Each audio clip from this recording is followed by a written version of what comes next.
We remain steadfast in our commitment in delivering local news that matters. Stories that inspire. Enriching the lives of Filipinos in the Philippines and across the globe.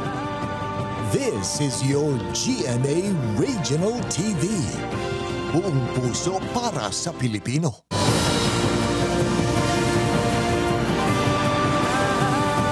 Ini ang GMA Regional TV 1 Western Visayas.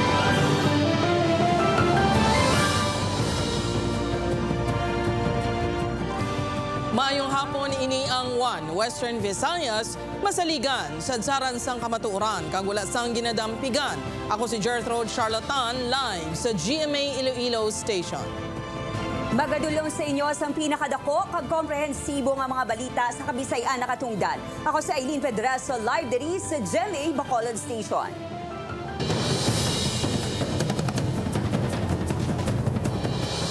Mga kapuso, babayi nga una na nag-aligar nga gin-hold up sa Banwa Sanguton, nag-public apology bangod ginhimo-himo lang kuno sini ang istorya. Kapulisan ginapaandam ang publiko nga likawan ang amo nga akto bangon bayara ini sang criminal liability. Inigintutukan ni John Sala. Himo-himo lang kag hindi matuod. Ining gintuad ni alias Rose sa iya pagbalik sa kapulisan kag naghimo sang public apology. Ilabi na sa Oton Police kag sa Iloilo Police Provincial Office. Madumduman nga nag-report si alias Rose sa Tigbawan Municipal Police Station nga ginhold up ini sang duwa ka motorcycle riders sa bahin sa Barangay Trapicio Oton. Gintagwan sang Tigbawan Police ang Oton Police kag gilayon yung ginpadulungan sa kapulisan ang lugar. Kag naabtan dito si alias Rose nga halos hindi may istorya sang maayo kag kasubo nga na trauma. Dito na kag ginsaysay sini nga nag-withdraw ini sang kwarta sa ATM sa syudad sa Iloilo kag sang nagapauli na nakitaan sini nga nasundan ini sang motorsiklo. Pag-abot sa lugar ginbalabagan kuno ini sa mga sospek kag ginkuwang iya kwarta nga nagabalor sang 23,000 pesos. Lang sa sir sa ako nang pangduman nga sa depression kag sa tanan nga mga pulisan sa pamumuyo sa katon damo din nga pasensya kag sa kay chip sa tanan din pasensya. Dugang pa sini nga ang una sinigin report nga mga pila sa kamot niya nga tugas ang pagpanakit sa isa sa mga sospek ang hindi man matuod bangod siya kuno mismo ang naghimo sini. Ano yung ginamit? Apang suno sa isa ka psychiatrist, hindi maangot sa depression ang pagbutig. Pwede man nga basta hindi lang depression, palagi na ina-encounter niya, basta niya pagid siya mga conditions like psychosis, for example, ang ginasugo siya, abi nga amo ni obrohon niya, or mayara pagid siya other conditions. Pero mostly kung mag-base tabi sa depression, wala gid ya ang kumagalaying in some way. Sa criteria bala for depression. Apang ang pagsakit sa kaugalingon ang posible maangot naman sa depression.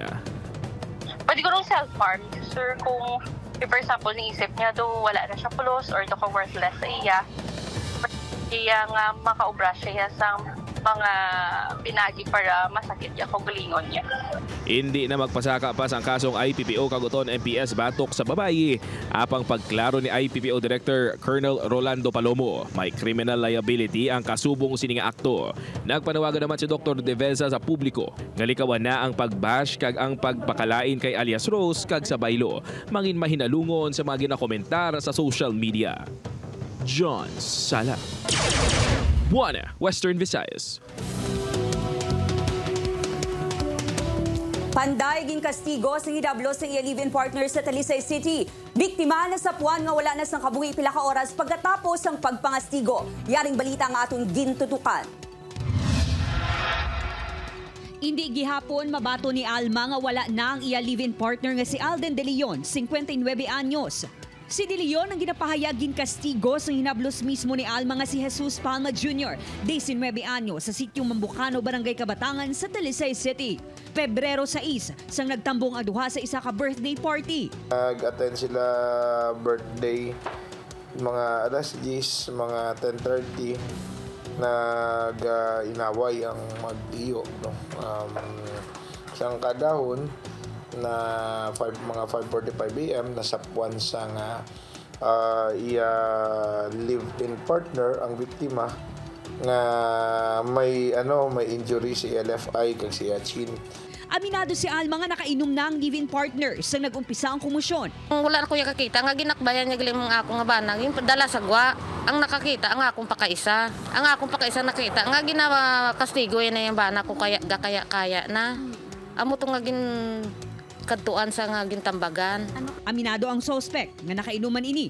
Apang gindepensahan lamang sini ang kaugalingon matapos una siyang ginsumbag sa biktima. Nangagad lang ko sa ot. Pwede dugay ginmuno ko sa liwat, ginpalapitan ko sa nga to, dali bla to, may istorya na ito sa kilid lang diyo, sa kilid do. Tiyag bayanay kami duwa mo na motogin na matama, tako guyod pagwa, ginbunggo sa mandri kakao. Gilayon nga nagbayluhan ng isang inumulang duha, apang ginpahayag nga natama ng biktima. Nagapangayos ang pasaylo ang suspect sa iyatiya. Ako mangginano nila, mga ilang ko pasensya kay hindi ko man niya ungod ya. Ginahulat pa karon ang resulta sang autopsy sang bangkay. Agud matumod kung atake sa korazon o kung pagpangkastigo ang kinamatay sini. Assess whether may criminal liability. Example, hindi ta mabalan kung anong cause of death.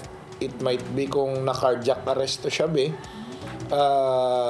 it might be a non-crime, no? Upod kay Reynald Castillo, Aileen Pedraso, Western Visayas. 10-wheeler truck nga nahulog sa pila sa barangay Madarag, San Enrique, Iloilo. Posible nga overloaded suno sa San Enrique Municipal Police Station. Rason nga nadulaan sang kontrol ang driver. Si John Sala nakatutok. May posibilidad nga overloaded ang 10-wheeler truck na nahulog sa pila sa barangay Madarag, San Enrique kahapon nga gintunaan sa kamatayon sang pahinante sini. Inibase sa investigasyon sang San Enrique Police, makitaan sa mga nagkalahulog nga sinako nga semento kag sa natabo mismo sa traka nga isa ini sa posible nangin rason sa aksidente suno sa kapulisana. Posible siya, no? Kay kag-isa pa sa kadamuan, no, sang karga sini, may possibility nga sa pagliko niya dito, ganting abi nga nadulaan siya sang preno, mag-sway gid ang buli niya sa kabugaton sa niya nga dala sa kadamo sang karga nga ato dito nga nakita naton. Dugang paniparkon nga apisar nga ini ang labing una nga tion nga may nahulog sa dira nga pilas, masami nga may nagakadisgrasya sa lugar. Likuon gid nada nga area kag do medyo dulhugon, ginapanugyan nato nga maghalong sa pagbiyahe kag make sure nga na kondisyon ang atong salakyan before kita magbiyahe. Nakasalbara sa aksidente ang driver nga si Joan Padilla matapos nga nakalumpat ini antes nahulog sa pilas ang truck. Apang ang pahinante sini nga si J.R. Reyes ang Carles Iloilo ang nadala sa pagkahulog sa ang truck, rason nga natampo kanini sang karga nga sinako nga semento kag napatay. Ginhilway na sang San Enrique Police si Padilla matapos nga maglaps ang reglementary period sini. Natala na naman nga magsapol ang pamilya sang driver kag pahinante kaangot sa aksidente. John Sala, Buana, Western Visayas. Mga kapuso, madinoagon nga Chinese New Year 2024 celebration ginahiwat subong sa Iloilo City. Tikoy kag masi pila lang sa mga Chinese food nga pwede matilawan sa food festival sa Dalanis North. Ini ang gintutukan ni Kim Salinas live sa Dalanis North sa Iloilo City. Kim, kamusta dira?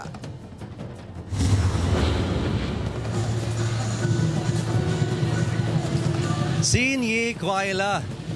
Dirt, madamo sa mga Filipino-Chinese Ilonggos kag bisita ang nagpadulong sa downtown area subong nga adlaw sa pagsaulog sang Year of the Wooden Dragon kag pagtilaw sa nagkalain-lain nga Chinese food. Napuno sang lanterns kag dekorasyon kaangay sang Dragon Arc ang Filipino-Chinese Friendship Arc sa downtown area sa Iloilo City sa pagsaulog sang Chinese New Year subong nga tuig. Ini ang nagaserve nga venue sang cultural presentation subong sa nagkalain-lain nga Filipino-Chinese School kung sa diin masaksihan ang manami nga performances nga nagapakita sang kultura sang Chinese community. Naplastar naman ang mga kiosko nga nagpasakop sa food festival sa Isnart Street. Madamo ang pwede pilian ang mga pumuluyo kag bisita kaangay sang lechon kag inasal. Magluwas diri, syempre, hindi madula ang mga Chinese food and cuisine. Pila sa mga mabakal amo ang patok nga tikoy. Mayara man sang masi o kon rice ball nga may mani sa sulod. Talalupang doon man ang fortune cookies nga sa sulod. May papel nga may nakasulat nga Bible verse. Subong, you have siopaw, siomay, kiampang, maki, matsang, lumpia, and the different hopya, tikoy, fried tikoy. All of this you will be able to enjoy. Ang mapilit nga mga pagkaon sang Chinese ang nagasimbolo sang malapit nga relasyon sang tagsa-tagsa. Everything should be sticky because we want to have a closer relationship, family relationship with friends, family like that. Isa sa mga temprano panagbakal si Nanay Azucena. Ang pagbakal sang tikoy ang naanda ni sinitag sa magsaulog sang Chinese New Year. Matanaw ko may parada, sa matanaw da mabakal tikoy, makaon, upod sang family. Kaya tikoy, gapililit mo. Prayer ko sa tanan, good health lang. God bless ang para lang bisan hindi kita mo kwarta ta, wala lang ta bulatian. Talalupang doon man ang mga nakasabit nga pampaswerte kaangay isang ampaw kag pula nga pinya nga dekorasyon. May road closures kagin patuman sa pila ka mga dalan sa syudad, may kaangtanan sa selebrasyon. Ilabi na sa bilog nga dalan ni Snart nga amo ang nagaserbe nga parade area. Kyong hiwat say bansi dui.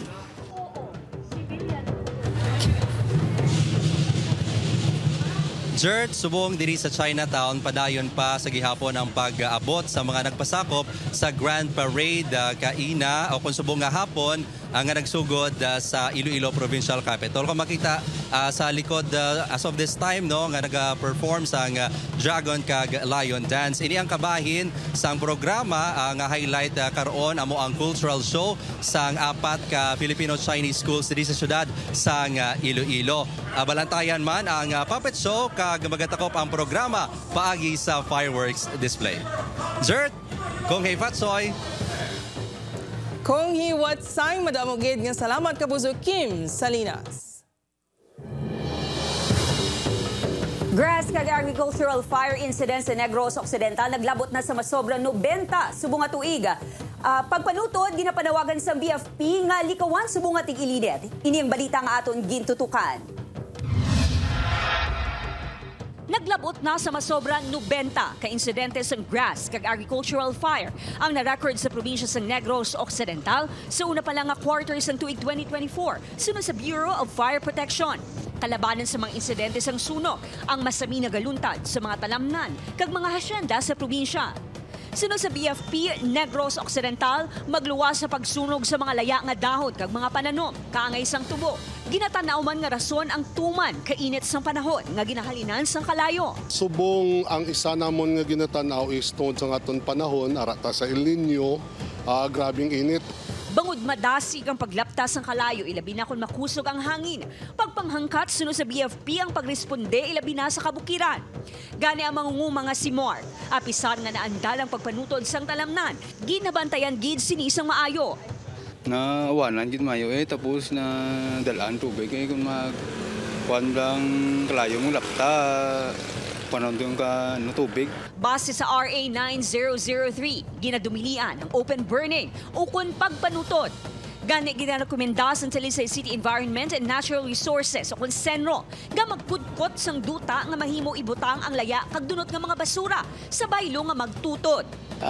Una bes under RA 9003 ang open burning bawal na mo, no? In any form. Basura man siya o kakugnan o bawal na siya. Ginapaalerto man ang mga katapos ng Bantay Bukid. Agud malikawan ang grass fire sa kabukiran. Ilabi na nga nagahilapit ang Fire Prevention Month. Upod Garuel Bangoy, Aileen Pedreso. 1 Western Visayas.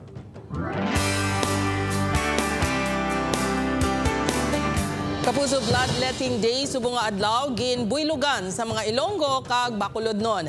Ang istorya sa likod sang tagsa ka blood donor hibaluon ta sa pagtutok nanday Kim Salinas kag Aileen Pedreso. Nga nagatuyo nga mapalawig pa ang kabuhi sang iban nga tawo pinaagi sa ginadunar nga dugo. Sa Iloilo City, kalabanan sa mga nagpakigbahin amo ang makatapo sang law enforcement agencies, kaangay sang Philippine National Police, Philippine Coast Guard, kag Bureau of Jail Management and Penology, kag pila ka mga Ilonggo. Isa sa mga una nga nagpakuha sang dugo amo ang hepe sang Pavia Municipal Police Station. Hindi na kuno sini maisip kung makapila ka beses na nagdonar sang dugo. Suno sa iya, gin-kondisyon gid sini ang lawas para sa Kapuso Bloodletting Day. Makasugpon kita sang kabuhi sang mga kauturan naton nga nagakinahanglan sini, no, especially sa mga nagaka-hospital, no, mga naga-urgent need. Si Nanay Marites, madugay na kuntani nga plano magpakigbahin sa bloodletting sang GMA apang subong lang na tigayon bangod holiday. Makabulig ba lang? Kung kakinahanglan sila, kasi ang imo dugo, isa sa makabulig sa ila. Ginhiwat ang Kapuso Bloodletting Day sa Iloilo City sa Robinsons, Iloilo. Sa syudad naman sang Bacolod, alas 8 pa lang sang aga, may donors na nga nagpila sa gwa sang Ayala Mall Capital Central para magpakigbahin sa Kapuso Bloodletting Day. Bangod malapit lang sa venue, ang taga-barangay Estefania nga si Sheena, temprano pa nga naghapit. Para makabulig sa mga tao wala na lang nagakinanglan sa dugo. For mga dialysis, sa mga bata nga may leukemia, amo naga-donated ko dugo. Ang mga police personnel, halin sa nagkalain-laing nga bahin sang Negros Occidental, naghatag man sang tiyempo sa pagpakuha sang dugo. Bisan paano, makabulig ka sa aton nga pumuloyo, nga kinahanglan sang dugo. At the same time, mas makabulig man sa aton personalidad kay mas nami ang makuha ka dugo. So parang kamaganda sa imong pamatsyag. Tradisyon naman ni Francis nga magdonar sang dugo. Pagi sa sining activity, makabulig man sa aton nga lawas nga maka-replace ang aton dugo. At the same time, makahatag kita bulig sa aton nga mga katuran nga kinahanglan sa dugo. Naglabay lang si Shirley upo ng iya pakaisa apang nainganyo ini nga magbulig. Pinaagi sa pagpakigbahin sa bloodletting. Nasa bucket list. That's why gin-go. May kabugusan nga masobra 130 ka bags ang dugo ang natipon sa Kapuso Bloodletting activity sa Iloilo City kag Bacolod City.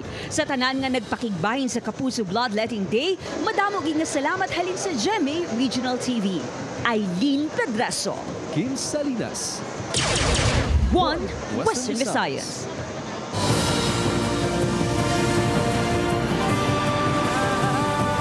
Ini ang GMA Regional TV 1 Western Visayas.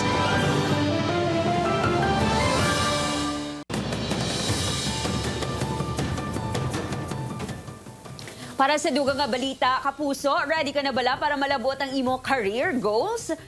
Maghulag na kag mangin kabahin sa leading broadcast network sa Pilipinas. Yari ang mga bakante nga posisyon sa GMA Network subong nga February 2024. Sa mga interesadong aplikante, pwede ka mo magbisita sa www.careers.gmanetwork.com.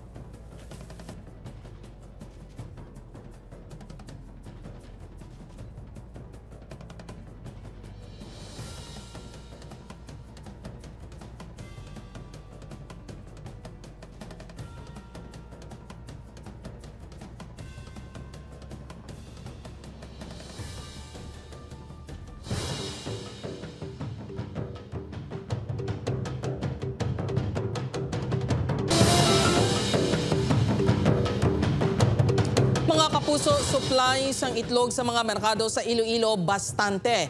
Presyo sang itlog posible nga magnubo. Oversupply sini ginakabalakan sang pila ka poultry farms. Ini ang gintutukan ni Zen Kilantang Sasa. Sang damlag lang sang ginhingyo sang Department of Agriculture sa iban nga ahensya sang gobyerno nga magbulig agud maganyat ang publiko nga magdugang sang konsumo nga itlog. Tinutuyo sini nga masolusyonan ang oversupply sa local production nga rason sang pagpanaog sa 4 pesos sa farm gate prices. Diri sa poultry farm sa Abilay Sur, Oton, Iloilo, nagaproduser sila sang 12,000 fresh eggs kada adlaw nga ginasupply sa mga merkado sa syudad kag probinsya sang Iloilo. Gina-classify ang kada sang itlog sa egg grading machine agud mahibaloan kung ini ang mahimong mabaligya bilang small, medium o kung large sized eggs. Ate dogahana naging mga maariya ang presyo sa itlog eh. Kay tungod nga summer na mo. Do kulang ng demand na. Nay nga ko mga December na yan ate damo ang nagakinanglan sa itlog mo. Bastante ang supply sang itlog diri sa Western Visayas. Apa ang ginakabalakan sa mga egg farm among pagsulod sang supply sang itlog halin sa iban nga probinsya kag lugar nga nagaresulta sa pagguba sang presyohanay sang itlog. Sa poultry farm, nagabili ang isa ka tray sang small-sized egg sang 210 pesos, 230 pesos ang medium, 240 ang large, kag 250 ang extra large. Sa probinsya sang Iloilo, wala pa sang report nga may oversupply sang itlog. Ang aton nga inventory diri pareho lang man mo. So as is nang gyapon kita diri sa probinsya. Pero panilagan nato din na kung ano ang movement in the next few weeks. Sa tion nga magnubo ang presyo sang itlog, mapilitan man ang mga retailer nga magpapanaog sang presyo. May gamay lang ginansya para at least madasig lang pag sang stocks. Kung matabo nga magpanaog ang presyo, bentahan naman ini sa mga konsumidor. Magbarato napanubo Manila. Sa subong nagapabilin nga estable ang presyo sang itlog sa merkado. 8 pesos ang small, 8 pesos and 50 centavos ang medium, 9 pesos ang large, kag 10 pesos ang jumbo size. Upod kay Cirilo Randuque, Zen Kilantang Sasa, 1 Western Visayas. Highlight activities ng Bacolao Jet Festival nag-umpisa na sa bunga hapon. Dragon-inspired nga lanterns nga himo sang local artist, ginbida. Yaring balita nga aton gintutukan. Diwat na naman nga nabatian sa mga dalanon sa Bacolod City ang tradisyonal na Chinese music na nagatukar kadungan sa mapagsik na saot sa mga grupo halin sa Chinese schools kag kabaranggayan. Simbolo sa opisyal na nga pagbukas ng Bacolao Jet Festival 2024 upon ang pagsugalaw sa Chinese community sa Year of the Wood Dragon. Anong tanan ka mga contingents ang nagapasundayag sa street dance competition halin sa 30 as the 5th Lacson Streets. Pagasundan ini sang pagbukas ng Chopsticks Alley kag Imperial Village. Isa sa mga ginahulat-hulat sa mga bisita amo ang tuigan nga cultural show nga ginatig-uluhan A Night in the Middle Kingdom. Kagabi na puno ang Burgos Avenue sa syudad kadungan sang Dragon Lantern Making Competition nga isa sa highlights ng selebrasyon. Dirigin pasundayag ang 8 ka creations ng local artist. Dugay na ni Nadula, nagbalik siya this year. Siguro may 5 years na wala lantern making. But this year, since it's the Year of the Dragon and ka-grand man gid sang dragon, ginbalik namon. And this is to showcase ang mga artists diri sa Negros, not just Bacolod. Sunod sa organizers, maidiid nga ginsala ang mga partisipante agud masiguro nga ma-achieve ang simbolo sa Chinese New Year nga amo ang Wood Dragon. Ang mga estudyante gikan sa University of St. Lasal, Bacolod, aminado nga nangin pagpanghangkat ang paghimo sang lanterns gamit ang recyclable materials. So the lantern itself was kind of hard to make because it's our first time doing something of this scale. Ang Bacolao Jet Festival 2024 ang mas mangin maduagon kaupod ng Kapuso Stars. Bantayan ang dala nga sorpresa ni Tibat's host Bubay. Get ready sa kilig nga dala ni Clea Pineda kag Jeric Gonzalez. Siyempre, may dalon man nga smiles para sa girls si Black Rider star John Lucas. Save the date, February 10 ina, 8:00 sang gabi sa mismo nga Bacolao Jet Main Stage, North Capitol Road. Upod Geruel Banggoy, Aileen Pedraso, 1 Western Visayas. Sa mga kapuso naton sa pila ka lugar sa Iloilo, magpanghanda na sa malawig nga power interruption nga magaluntad sa palabuton nga Domingo para sa himuon nga preventive maintenance. 12 ka oras nga brownout ang magaluntad sa pila ka kabanwahanan nga sakop sa Ileco 1. Ini ang magasugod alas 6 sa aga tubtob alas 6 sang hapon. 13 naman ka oras ang power interruption ang igapatigayon sa 4 ka mga banwa sa idalom sa Ileco 3 para sa scheduled corrective maintenance. Madula ang supply sa kuryente alas 5 sa kaagahon kag posible mabalik alas sa isang kasisidmon. Samtang 5 naman ka oras nga brownout ang magaluntad sa pila ka lugar sa Talisay City, Buas. Adlaw sang Sabado, umpisa alas 9 sang aga tubtob alas 2 sa hapon. Tinutuyo sini ang pag-ilis sa guba nga poste kag line clearing activities sang Seneco. Kag sa Domingo naman, mayara sang 12 ka oras nga power interruption sa pila ka lugar sa Bacolod City. Bangod sa ipatigayon nga preventive maintenance.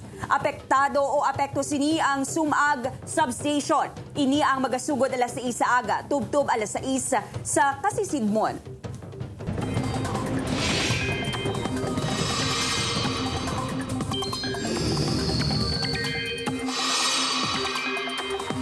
Mga kapuso, wala sang bagyo o kun malain nga tiyempo nga magahana nga makaapekto sa pungsod. Ginalauman naman ang amat-amat nga pagbaskog sang amihan sa mga masunod nga adlaw. Samtang padayon naman ang pagluntas ng easterly sa dako nga bahin sa Pilipinas. Base sa datos ng Metro Weather, may tsansa sang ulan sa Antique, Aklan kag Negros provinces. Posible ang mabaskog nga ulan kung may yara sang thunderstorms. May mga pag-ulan man sa iban pang bahin sang pungsod, ilabi na sa Mindanao.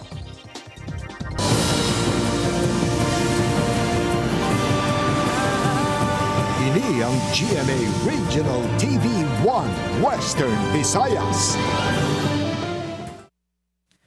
Sa tuyo nga magpanguha lang sampang gato nga kahoy, wala ginlauman sa mag-asawa nga sanday Michael Apayo kag Susan Shebet sang banwa sang Isiolo sa Kenya nga mabutang sa katalagman ng ila kabuhi matapos makasugata sang isa ka leon.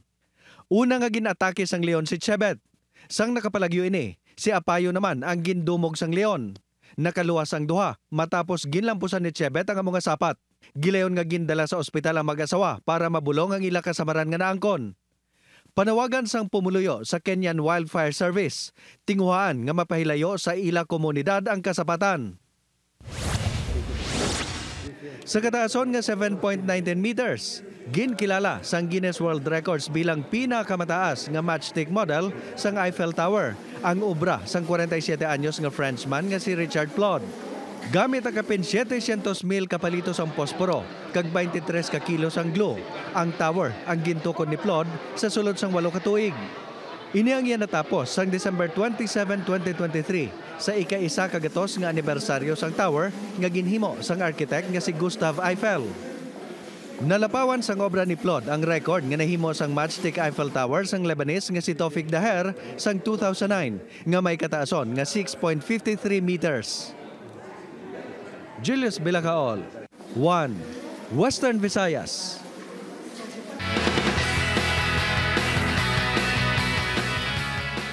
Hindi lang sa dance moves, hataw si Raver Cruz kundi pati sa acting man. Sa Reels sa Instagram, mag-share sa aktor, makita ng intense nga scenes sang asawa ko sa pagkadula ni Christy. Bagay nga nabudlayan gini nga batunon. Pang best actor ko noong comments ang viewers sa aktor. Sa iya pagpakasal kay Shira, magkamove na ba na siya? Bantayan rin na sa asawa ko kada 9:35 p.m. sa GMA Prime pagkatapos ang Love Die Repeat. Pause anay sa stressful life sa Love Die Repeat sa Jeneline Mercado. Wala sila ginapabayaan ng first love ng music. Sa isa ka video, makitaan nga nagabirit si Jen sa kanta nga Bakit Nga Ba Mahal Kita ni Rosal Nava. Enjoy ginang Ultimate Stars samtang nagavideo kay Kobo ng Friends. Bantayan si Jen as Angela sa Love Die Repeat kada 8:50 p.m. sa GMA Prime pagkatapos ng Black Rider. Yari naman ang mga eksena nga dapat mamiss sa Black Rider. Ang plano ni Romana nga pagpagkikita kay Edgar wala na dayon. Subong ara na siya sa mga kamot ni Calvin, makasalbar pa bala siya, makita pa bala niya ang anak na si Bonjoy. Inakagiban pa nga mas maksyon ng eksena bantayan sa Black Rider sa GMA Prime pagkatapos ang 24 oras.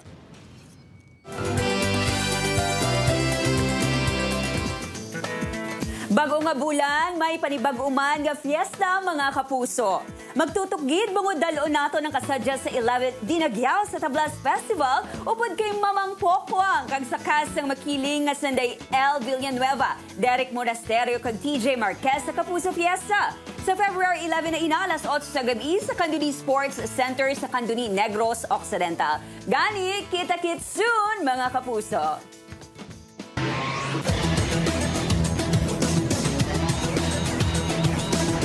Magasugod na buwas Sabado, February 10 ang NCAA Season 99 Juniors Basketball. Unang mag-enkwentruhanay ang Mapua Red Robins kag Arellano Braves. Magahampang man ang iban pang mga team buwas. Kada Miyerkules, Biyernes kag Domingo ang masunod nga mga hampang sa elimination round. Sang nakaligad nga Season 98, Letran Squires ang nagkampiyon sa Juniors Basketball.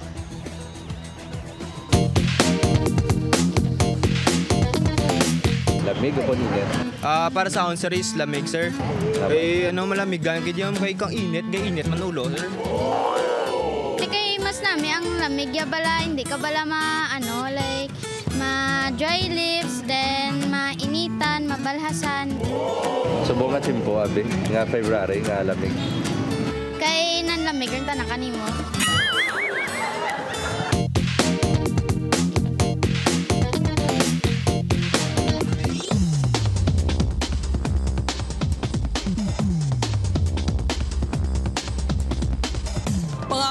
mahimo nyo malantaw ang ining episode sa GMA Regional TV official website www.gmaregionaltv.com. Pwede man mabisita kung i-click ang subscribe button sa GMA Regional TV official YouTube channel para sa mga updated nga balita. Sa aton mga kapuso, diri sa Western Visayas kag subong man sa aton mga kapuso abroad, madamo gid nga salamat sa pagtuto. Ako sa Eileen Pedreso. Kapuso, mag-isa kita kag hibaluon ng mga balita tungod local news matters. Ako si Gertrude Charlatan, ini ang One Western Visayas, bugos nga puwersa para sa mas dako nga misyon kag mas masangkad nga pagserbisyo sa pungsod.